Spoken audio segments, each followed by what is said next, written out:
Hello दोस्तों। Last lecture में हम लोगों ने सेक्शन 9 को पढ़ रखा है। आज सेक्शन 9 के आगे हम लोग उसके अंदर एक थ्योरी है that is test identification parade की थ्योरी है। इसे आज हम लोग पढ़ेंगे और इसके बारे में जानेंगे ये कैसे होता है, किसके द्वारा किया जाता है, इसका क्या करने का तरीका है और इससे रिलेटेड केस लॉस को।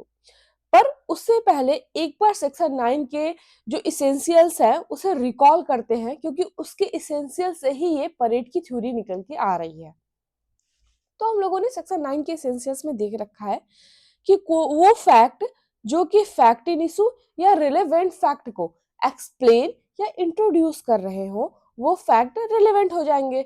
तो फर्स्ट इसेंशियल ये हो गया। सेकेंड इसेंशियल इज वो फैक्ट जो कि रिबट या सपोर्ट कर रहे हो किसी भी फैक्ट इन इशू या रिलेवेंट फैक्ट को। तो second essential is support and रिबट। Third essential is identity of any thing और अ पर्सन।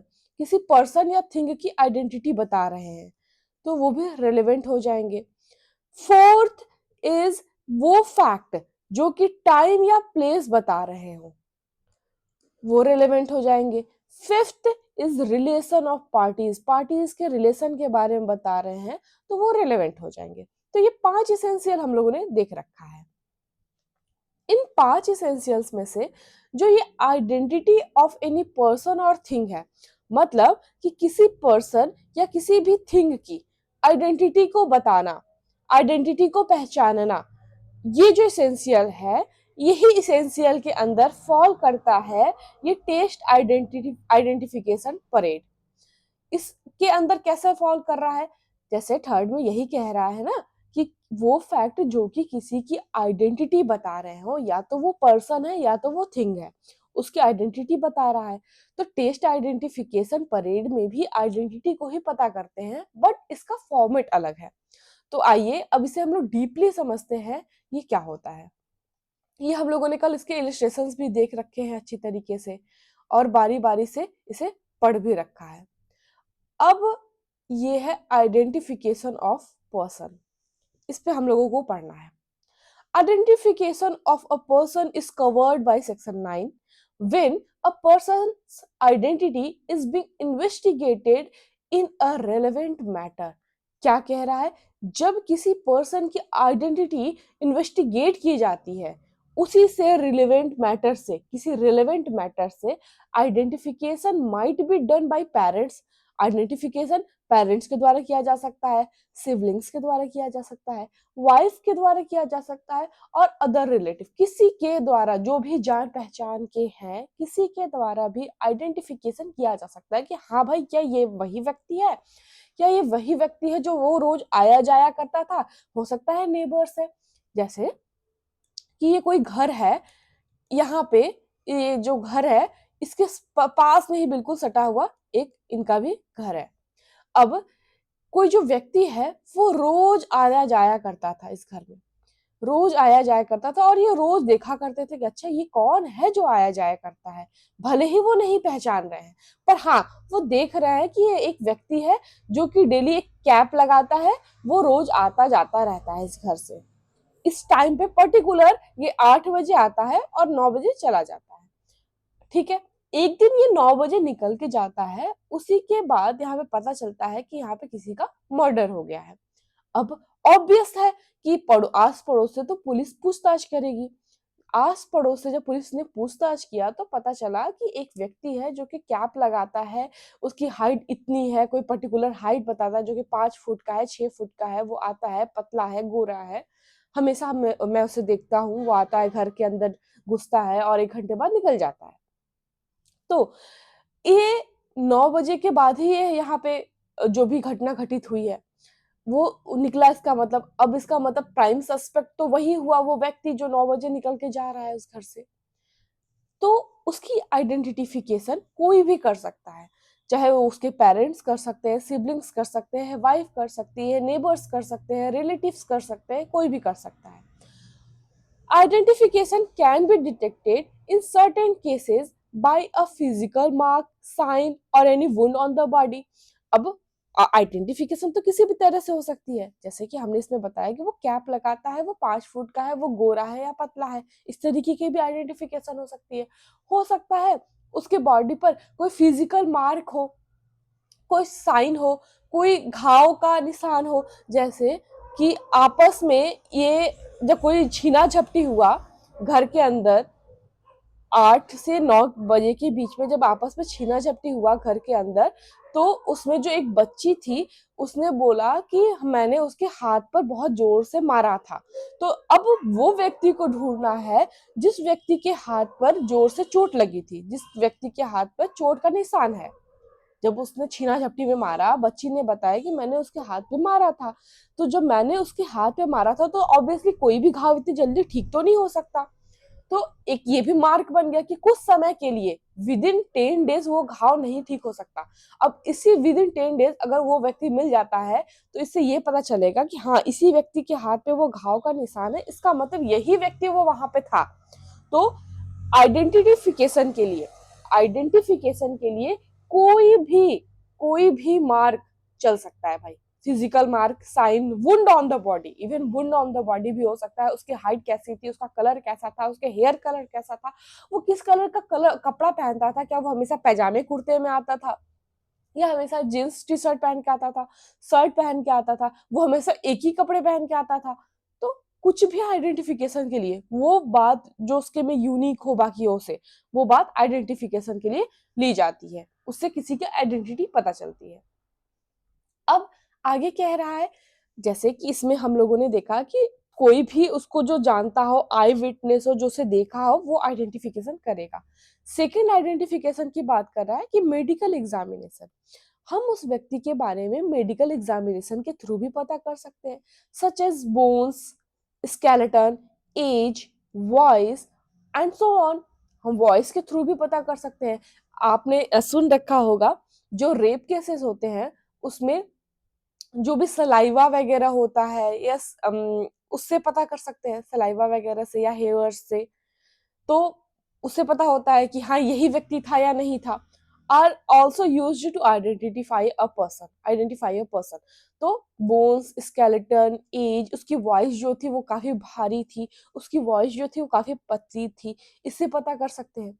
तो expert identification is achievable owing to the discovery of handwriting, finger and footprints and other clues। अब देखिए, ये तो देखे हम लोगों ने मेडिकल एग्जामिनेशन, ये कि जो भी आई विटनेस हैं, आस पड़ोस वाले हैं, उनसे पता चल रहा है। सेकेंड, मेडिकल एग्जामिनेशन से किसी व्यक्ति की आइडेंटिटी पता चल रही है। And third is expert identification. Expert identify कर रहा है कि क्या ये वही व्यक्ति था। कैसे एक्सपर्ट आइडेंटिफाई करेगा कि हाँ, इसके हैंड राइटिंग से एक्सपर्ट जो है वो पता कर लेते हैं ना कि हाँ, इसी के द्वारा किया गया सिग्नेचर है या नहीं। जैसे मेरा ही सिग्नेचर है ये, तो क्या ये मेरे द्वारा ही किया गया सिग्नेचर है या नहीं है, तो ये एक्सपर्ट्स पता कर लेते हैं। फिंगरप्रिंट्स पता कर सकते हैं। अदर क्लूज, कोई भी क्लूज से एक्सपर्ट्स पता कर सकते हैं कि ये वही व्यक्ति है या नहीं है या कोई और व्यक्ति है। तो कई सारे various approaches and methods are used to identify a person. बहुत सारे मेथड्स हैं किसी को भी किसी के बारे में पता करने के लिए। The purpose of identity test is to assist the investigative agencies। अब ये देखिए, इन्वेस्टिगेटिव एजेंसी को एक तरह से असिस्टेंट प्रोवाइड करता है क्या, आइडेंटिफिकेशन, आइडेंटिटी टेस्ट। आइडेंटिटी से पता, केवल आइडेंटिटी के बेसिस पर ही नहीं कोई भी केस जो है वो फॉल कर सकता है, उसके बेसिस पे किसी को जजमेंट नहीं दिया जा सकता है। उसके साथ और भी कोरोबोरेशन होना चाहिए, और भी कोरोबोरेटिव एलिमेंट्स मिलने चाहिए, ये कहना चाह रहा है।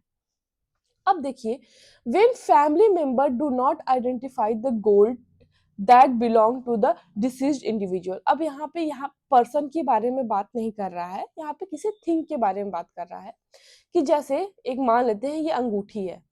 अब ये अंगूठी को पहचान नहीं पा रहे हैं फैमिली मेंबर कि क्या ये मेरे ही घर के मेंबर की अंगूठी है, मैं पहचान नहीं पा रहा, हो सकता है वो मेंबर अब रहा नहीं, अब वो खत्म हो चुका, उसकी अंगूठी कहीं मिली तो फैमिली मेंबर्स पहचान नहीं पा रहे हैं कि वो मेरे ही घर की अंगूठी है या नहीं। पर हाँ, फैमिली मेंबर्स ये जानते हैं कि उनकी जो घर के सारे गोल्ड की ज्वेलरीज वगैरह है वो ये पर्टिकुलर शॉप से आती है, और ये शॉपकीपर है, ये जो पर्टिकुलर शॉपकीपर है इसी के शॉप से आती है। अब ये तो किया जा सकता है कि इस गोल्ड ज्वेलरी को इस शॉपकीपर के पास लेके जाया जाए, अब वो पहचान जाए कि क्या ये गोल्ड ज्वेलरी उसी के दुकान की है या नहीं है, ये तो पहचान सकता है। But the gold owner knows does कि हाँ, ये जो गोल्ड का रिंग है ये इसी के द्वारा बनाया गया है, इसी के शॉप से लिया गया है। It will be decided that his testimony could not be trusted. हाँ, हो सकता है किसके टेस्टिमनी को ट्रस्ट ना किया जाए। It is impossible to dismiss the jewel if family member have lost their memories. Identification evidence is considered substantial evidence in a court. अब ये substantial evidence के साथ माना जाता है किसी भी identification evidence को। ठीक है, यहाँ तक आपको बात समझ में आ गई होगी कि आइडेंटिफिकेशन ऑफ अ पर्सन या फिर थिंग किस तरीके से आइडेंटिफाई किए जा सकते हैं, किन किन तरीकों से आइडेंटिफाई किए जा सकते हैं। हो सकता है पर्सन को कोई पर्सन पहचाने, हो सकता है मेडिकल टेस्ट के थ्रू उस पर्सन को पहचाना जाए, हो सकता है एक्सपर्ट आइडेंटिफिकेशन के थ्रू उस पर्सन को पहचाना जाए, हो सकता है कि अगर कोई थिंग है तो उसकी जो पर्टिकुलर वेराइटी है वो जो पहचानने वाला, जैसे यहाँ पे गोल्ड का शॉप का जो ओनर है वो पहचान रहा है उस थिंग को, तो इस तरीके से किसी को भी आइडेंटिफाई किया जा सकता है। अब हम जानेंगे कि ये टेस्ट आइडेंटिफिकेशन परेड क्या होता है। The test identification parade is one of the ways of determining the identity of the accused. ये एक तरीका है जिससे किसी भी अक्यूज्ड की आइडेंटिटी को पता किया जा सकता है। ऐसे कैसे पता किया जा सकता है भाई? The purpose of the test is to allow an eye witness to the occurrence to identify the accused before the magistrate. अब ध्यान दीजिएगा, अब यहाँ पे मजिस्ट्रेट का नाम लिया, मजिस्ट्रेट के सामने किसी को आइडेंटिफाई करना, इसका मतलब ये किस स्टेज में हो रहा है? ये हो रहा है इन्वेस्टिगेशन स्टेज पर। आपने अगर पढ़ रखा है सीआरपीसी, अगर नहीं पढ़े हैं तो हम आपको पढ़ाएंगे कि उसमें पहले एफआईआर दर्ज होता है, फिर पुलिस जाती है, पुलिस की इन्वेस्टिगेशन होती है, पुलिस रिपोर्ट तैयार होती है, इंक्वायरी में, इंक्वायरी के दौरान पुलिस रिपोर्ट तैयार होती है, उसके बाद भाई मजिस्ट्रेट के पास जाता है केस, मजिस्ट्रेट उसे इन्वेस्टिगेट करता है। तो at the investigation stage I witness के द्वारा जो भी घटना के दौरान वहां पे था, आई विटनेस उसी को कहा जाएगा ना, जब कोई घटना घटित हो रही है तो उस दौरान वहां पे जो भी लोग थे या फिर इवन जो विक्टिम है उसके द्वारा भी किसी को अक्यूज्ड को पहचानना, किसके सामने? मजिस्ट्रेट के सामने आइडेंटिफाई करना, इन्वेस्टिगेशन के दौरान ही टेस्ट आइडेंटिफिकेशन परेड होता है। अब हम इसे आपको एक एग्जाम्पल से बताते हैं, जैसे कि घर में, ये घर है, अब यहाँ पे लूटपाट हुआ, काफी चोर आए, 2-3 चोर घुस आए थे इस घर में, वो लूटपाट किए इस घर में आकर के। माँ थी और बच्ची थी इस घर में, तो माँ जो थी वो ऑन द स्पॉट नहीं रही, लूटपाट में बचाने को सामान बचा रही थी, उसमें उसे धक्का लगा, चोट लगा और वो मर गई।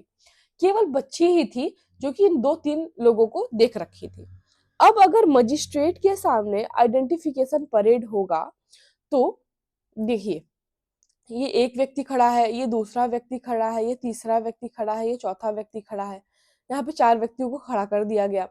बच्ची को ले आया गया कि भाई तुम पहचानो कौन था वो व्यक्ति। अब बच्ची अगर यहाँ पे आती है तो पहले वाले को देखती है तो उससे कुछ नहीं होता, वो बिल्कुल नॉर्मल बिहेव करती है और आगे बढ़ जाती है। जब वो सेकेंड वाले पर्सन को देखती है, थर्ड वाले को देखती है, फोर्थ वाले को देखती है, तो वो घबरा करके रोने लगती है।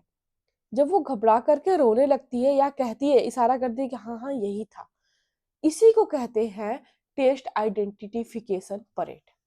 यहाँ पर कई लोगों को, कई अक्यूज्ड को खड़ा किया जाता है, उसके सामने उसमें उस जो व्यक्ति है, जो अक्यूज्ड, मेन अक्यूज्ड है, उसे भी रखा जाता है और उसमें पहचानना होता है कि कौन सा व्यक्ति था जिसने ऐसा किया।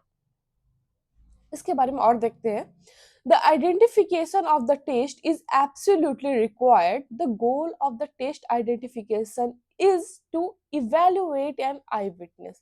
Eyewitness को evaluate करना, इसका यही है गोल, कि आई विटनेस जो है वो इवेल्युएट करे कि कौन था व्यक्ति। Recollection and for the prosecution to determine who can be called an eye witness. और प्रोसिक्यूशन कहेगा, प्रोसिक्यूशन बुलाएगा कि हाँ हम इस आई विटनेस को बुला सकते हैं, ये आई विटनेस देखा था, हम इन्हें बुलाना चाहते हैं, वो टीआई परेड करेगा। कौन करेगा? प्रोसिक्यूशन के ऊपर डिपेंड करता है वो किस आई विटनेस को बुलाना चाहता है for TI parade. The court may consider identification or supporting evidence in some situation. किसी सिचुएशन में ही कोर्ट इसे कंसीडर कर सकता है, हर सिचुएशन में आइडेंटिफिकेशन परेड जो है वो वैलिड नहीं होता है। It would be impossible to accept the identification of an accused by minor witness. अब ये देखिए, माइनर अगर विटनेस है, जैसे हमने उसमें आपको बच्ची का एग्जांपल दिया था, अगर वो माइनर है तो उसके द्वारा किया गया आइडेंटिफिकेशन परेड जो है उसे एक्सेप्ट करना एक तरह से इम्पॉसिबल हो जाएगा विदाउट कंफर्मेशन इन कोर्ट। ठीक है। और the identification of an accused by a witness for the first time without confirmation. अब भाई जो है वो हल्की सी झलक देख रखी थी किसी ने, अब हल्की सी झलक से आप किसी को कैसे पहचान जाएंगे? हो सकता है काफी लंबे समय बाद टीआई परेड हो रहा है, तो ये इम्पॉसिबल हो जाएगा केवल उस बेसिस पे किसी को अक्यूज्ड ठहराना। केस देखते हैं Heera versus state of Rajasthan 2007 का। दिस केस इन्वॉल्व्स डकैती in relation to a parade test identification. 7 dacoits broke the door of a petrol pump. भाई ये पेट्रोल पंप का केस है, इसमें 7 डकैत जो होते हैं वो घुसते हैं पेट्रोल पंप के अंदर, office to steal money in the middle of the night. पैसे के लिए उस पेट्रोल पंप के ऑफिस में घुसते हैं। While workers were sleeping in the office, उस समय जब वर्कर्स सो रहे थे। The 3 dacoits who entered the office battered the workers with lathis. उसमें से जो 3 रहते हैं वो घुसते ही वर्कर्स को मारने लगते हैं लाठी से। Hearing the workers' cries, the nearby neighbors came to the scene and was thrashed by the dacoit as well. तो सुनते ही आवाज कुछ नेबर्स आते हैं, क्या हो गया, और डकैत उनको भी मारते हैं। The criminals stole the money from the cash box and escaped. Cash box से वो मनी लेते हैं और वहां से भाग जाते हैं। ड्यूरिंग द ट्रायल के दौरान, अब देखिए ट्रायल के दौरान ही होगा आइडेंटिफिकेशन परेड। 37 विटनेसेस वर क्वेश्चन। अब देखिए परेड किस 37 विटनेस से किया जा रहा है। 37 विटनेस थे, उन विटनेस को खड़ा किया जाता है और उनसे क्वेश्चन किया जाता है। The suspects were identified using a test identification of parade. अब ये जो सस्पेक्ट्स है उन्हें खड़ा किया जाता है और उनको आइडेंटिफाई करवाया जाता है इन विटनेसेस के द्वारा। किसके द्वारा? टेस्ट आइडेंटिफिकेशन परेड के द्वारा। The following principle are stabilise for TI parade. अब इस केस में कुछ प्रिंसिपल्स डाले गए, स्टेबलाइज किए गए टीआई परेड के लिए। TI parade is not considered significant evidence. अब ये देखिए खुद में एक तरह से सिग्निफिकेंट एविडेंस नहीं होता है, क्योंकि आई विटनेस जो होते हैं हो सकता है उन्हें खरीदा भी जा सकता है, हो सकता है आई विटनेस की याददाश्त धूमिल हो गई हो सकता है रात के अंधेरे में वो ज्यादा अच्छे से पहचान ना पाया, केवल हाइट के बेसिस पे पहचान रहा हो। These are used to verify the information. Generally TI parade का जो यूज होता है वो वेरीफाई इंफॉर्मेशन को वेरीफाई करने के लिए किया जाता है। The major goal is to put the witnesses memory to the test during the inquiry stage. यहाँ पे मेजर गोल इसका बात का ये है कि भाई विटनेस की मेमोरी उस समय इतनी अच्छी है या नहीं है कि वो उसे पहचान पा रही है या नहीं पहचान पा रही है। The TI parade procedure begins as soon as the accused is arrested. जैसे ही accused अरेस्ट होगा उसी समय टीआई परेड का प्रोसीजर को करना है। Appreciation will be based on the authenticity of the I witness. अब भाई देखिए टीआई परेड की जो सही है या नहीं है, उसकी ऑथेंटिसिटी जो है वो बेस्ड होगी कि आई विटनेस कितना ऑथेंटिक है भाई। आई विटनेस कितना ऑथेंटिक है। हो सकता है जो आई विटनेस है वो खुद अक्यूज्ड है, तो जब आई विटनेस खुद अक्यूज्ड है तो वो क्या किसी को आइडेंटिफाई करेगा। आई विटनेस खुद बच्चा है तो वो क्या किसी को आइडेंटिफाई करेगा। बूढ़ा है, आंख में उसके रोशनी तेज नहीं है, हो सकता है उसके आंख में मोतियाबिंद हो रखा हो, है ना, तो वो किसी को आइडेंटिफाई कर नहीं सकता। तो इसके बेसिस पर भी देखिए उसकी जो सिग्निफिकेंस है टीआई परेड का, वो लाई करता है कि सामने वाला है कौन, आई विटनेस है किस प्रकार का, क्या वो उस व्यक्ति को आइडेंटिफाई करने के लिए एबल है या नहीं है। तो इस बेसिस पर भी इसकी ऑथेंटिसिटी बेस्ड है टीआई परेड की। केस और है आर वर्सेस टॉल्सन का। इसमें होता है this case is about photograph identification. देखिए फोटोग्राफिक आइडेंटिफिकेशन भी होता है भाई। अब ये क्या चीज है photographic identification. In order to confirm the first husband's identification with the person who attended his marriage as a witness on the marriage certificate, the photograph was acceptable as a evidence to identify the image visual representation of a accused person। अब उसका पति वो है या नहीं है, इस बात को कंफर्म कराने के लिए हो सकता है वो जो अक्यूज है वो अवेलेबल नहीं है, उसका पति जो है वो अवेलेबल नहीं है, तो फोटोग्राफिक विजुअलाइजेशन के थ्रू भी टीआई परेड हो सकता है। इस केस में ये कहा गया आर वर्सेस टॉल्सन में। The witnesses talk from their recollection of the event through photos.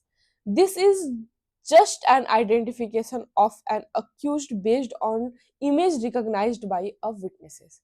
ये इमेज के रिकॉग्निशन के थ्रू विटनेस इमेज से रिकॉग्नाइज करते हैं कि हाँ वो व्यक्ति है या नहीं है। As a result the court decided the picture drawing and the photo fits of crime scene may be accepted. अब कोर्ट उस बेसिस पे एक्सेप्ट कर भी सकती है किस किस चीज को। देखिए पिक्चर्स को भी एक्सेप्ट कर सकती है कोर्ट, ड्राइंग को भी एक्सेप्ट कर सकती है, photo fits of a crime scene को भी एक्सेप्ट कर सकती है।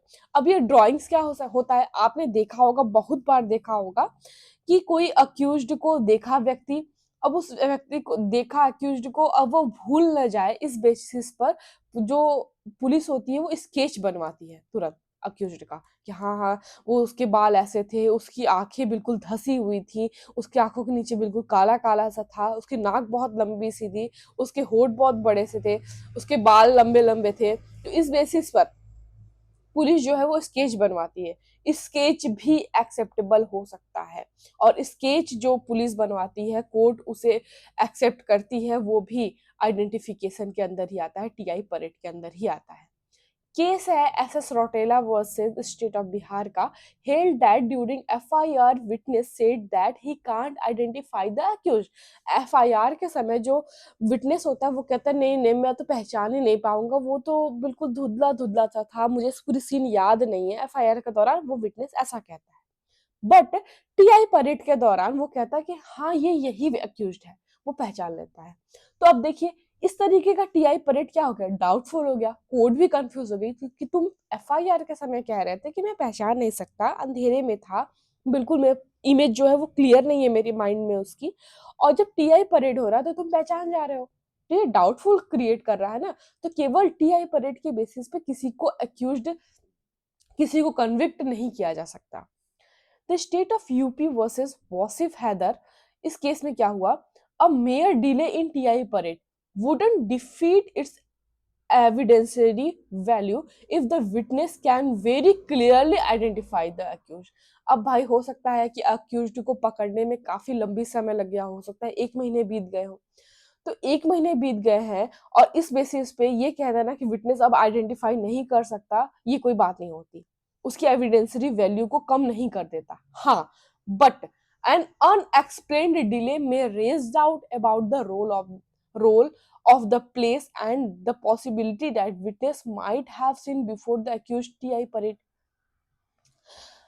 अब हो सकता है कि अनएक्सप्लेनेबल अगर डिले हो रहा है, अक्यूज्ड को खड़ा करने में ला करके, अक्यूज्ड को टीआई परेड, जब टीआई परेड के दौरान जो है अक्यूज यहाँ खड़ा है और कई लोग खड़े हैं यहाँ पर, और उसमें जो आई विटनेस है वो पहचान नहीं पा रहा है कि कौन सा अक्यूज है। तो अब इस पहचान न पाने में जो डिले हो रहा है आई विटनेस के द्वारा, हाँ, अब यहाँ पे डाउट क्रिएट हो जाएगा कोर्ट का कि ये पहचान नहीं पा रहा है, इसका मतलब कि ये कंफर्म नहीं है, और इस बेसिस पर किसी को विक्टिम नहीं ठहराया जाएगा। हो सकता है उसकी याददाश्त धूमिल हो गई हो, वो क्लियरली ना पहचान पा रहा हो कि कौन था भाई। मोर delay in TI parade, more is the possibility of fading the memory. जितना डिले होगा टीआई परेड में उतना फेड होता जाएगा मेमोरी। 1 महीने बीत गए, 2 महीने बीत गए, 1 साल बीत गया, अब 1 साल बाद टीआई परेड हो रहा है। अब किसी व्यक्ति ने एक ही बार देख रखा है उस व्यक्ति को, तो इतना कैसे वो कंफर्म हो सकता है कि हाँ 1 साल पहले जिसने क्राइम किया था वो यही व्यक्ति है? वो भी नहीं पहचान सकता। Doubt may be raised if the witness couldn't identify the accused very clearly. अब ये डाउट रेज हो जाता है कि जब विटनेस पहचान नहीं पाता है कि हाँ ये यही व्यक्ति है जिसने क्राइम कमिट किया था या कोई और था। अब काफी लंबे समय बीत गया, काफी लंबा समय बीतने पर आदमी भूल जाता है, मेमोरी फेड हो जाती है, तो नहीं पहचान सकता। तो इसमें टीआई परेड की जो वैल्यू है, जो उसकी एविडेंसरी वैल्यू है, वो कम होती जाती है। तो अगर टीआई परेड को हम शॉर्ट में समझाने की कोशिश करें, तो टीआई परेड क्या होता है? एक ये टेस्ट आइडेंटिफिकेशन परेड होता है जिसमें आई विटनेस को आइडेंटिफाई करना रहता है कि ये यही अक्यूज्ड है या नहीं है। हाँ, याद करने वाली बात यहाँ पे ये है कि ये मजिस्ट्रेट के सामने होगा। अब वो मजिस्ट्रेट जुडिशियल मजिस्ट्रेट भी हो सकता है, वो एग्जीक्यूटिव मजिस्ट्रेट भी हो सकता है। अब इसमें उसी हाइट के 9-10 लोगों को खड़ा कर दिया जाएगा, 9-10 लोगों को उसी अक्यूज्ड की हाइट का खड़ा कर दिया जाएगा, उसी जैसे पर्सनालिटी का खड़ा कर दिया जाएगा। अब उसमें पहचानना होगा उसे कि हाँ ये यही व्यक्ति है या नहीं है। उसी पर्सनालिटी का खड़ा किया जाता है, तब पहचान पाता है, तब उसमें पता चलेगा कि हाँ ये कितना कन्फर्म है लेकर के अब उस व्यक्ति की आइडेंटिटी को कितने से पता है। हो सकता है पहली बार टीआई परेड हो तो उसके बियर्ड के साथ हो सकता है दूसरी बार हो तो बियर्ड को हटा दिया जाए, हो सकता है जब पहली बार टीआई परेड हो तो उसे कैप लगा करवाया जाए, हो सकता है दूसरी बार में कैप उसका निकलवा दिया जाए। तो उसकी बेसिस पर बताया जाता है कि कितना ये आई विटनेस जो है वो कंफर्म है कि पहचान पा रहा है कि हाँ ये यही व्यक्ति है या नहीं है। अब देखिए टीआई परेड जो है, इसकी जो एविडेंसरी वैल्यू है वो काफी सब्सटेंटिव पीस ऑफ एविडेंस नहीं है। ठीक है, केवल इसी बेसिस पर, इसी ग्राउंड पर किसी का कन्विक्शन नहीं कराया जा सकता। इसके साथ और भी कोरोबोरेशन होने की जरूरत पड़ती है और कोरोबोरेटिव एविडेंस की जरूरत पड़ती है टीआई परेड में। तो अब अगर मान लीजिए कि कोई जो विटनेस है वो उसने अक्यूज्ड का आवाज सुन रखा है, तो ये भी करवाया जा सकता है टीआई परेड में, ये भी करवाया जा सकता है कि जो वो अक्यूज्ड को खड़ा करके उसकी आवाज से, वॉइस से पहचाना जाए विटनेस के द्वारा कि हाँ ये वही व्यक्ति है या नहीं है। वॉइस के थ्रू भी हो सकता है, बियर्ड का जैसे हमने आपको एग्जांपल बताया, उसी सेम हाइट पर्सनालिटी के लोग को खड़ा कर दिया जाएगा, चश्मे के साथ खड़ा कर दिया जाएगा, एक बार चश्मा निकाल के खड़ा कर दिया जाएगा। हो सकता है उसके कपड़े को चेंज करवाया जाए कि जो वो हमेशा कपड़ा पहन के रखा रहता है, हो सकता है उसे पैजामे कुर्ते में खड़ा किया जाए। अब देखा जाएगा कि हाँ आई विटनेस पहचान पा रहा है या नहीं पहचान पा रहा है। तो कई तरीके से टीआई परेड होगा, मजिस्ट्रेट के द्वारा करवाया जाएगा फॉर द कंफर्मेशन कि हाँ ये यही अक्यूज्ड है या नहीं है, आई विटनेस कंफर्म है या नहीं है। अगर बार बार आई विटनेस उसी व्यक्ति को सेलेक्ट कर रहा है तो हाँ हो सकता है उसकी एविडेंसरी वैल्यू बढ़ जाए। आइडेंटिफिकेशन फोटोग्राफ के थ्रू भी करवाया जा सकता है, फोटोग्राफ को भी कोर्ट जो है वो एक्सेप्ट कर सकती है, स्केच को भी कोर्ट एक्सेप्ट कर सकती है। आइडेंटिफिकेशन किस स्टेज पर होता है? इन्वेस्टिगेशन के स्टेज पर होता है। तो आपको या अब समझ में आ गया होगा कि टीआई परेड क्या होता है। जितनी जल्दी हो सके टीआई परेड को उतनी जल्दी कर देना चाहिए ताकि जो मेमोरी है विटनेस की वो धूमिल ना हो जाए, फेड ना होने लगे। ओके, तो दोस्तों हम लोगों ने टीआई परेड से रिलेटेड केस लॉज और इस पे बेस्ड और इसके बारे में काफी अच्छे से पढ़ रखा है। और अगर आपको कोई भी डाउट हो तो feel free to ask in comment section, या फिर आप पर्सनली मैसेज भी कर सकते हैं टेलीग्राम ग्रुप पर या व्हाट्सएप पर। और अगर आप इस पीडीएफ को परचेज करना चाहते हैं तो आप इस क्यूआर कोड को स्कैन करके इस पीडीएफ को परचेज कर सकते हैं ओनली फॉर ₹21। और ये नंबर है, आप इस नंबर पे व्हाट्सएप के थ्रू क्वेश्चंस पूछ सकते हैं या कोई भी क्वेरी पूछ सकते हैं और टेलीग्राम ग्रुप भी ज्वाइन कर सकते हैं। थैंक यू वेरी मच दोस्तों for joining me and listening me.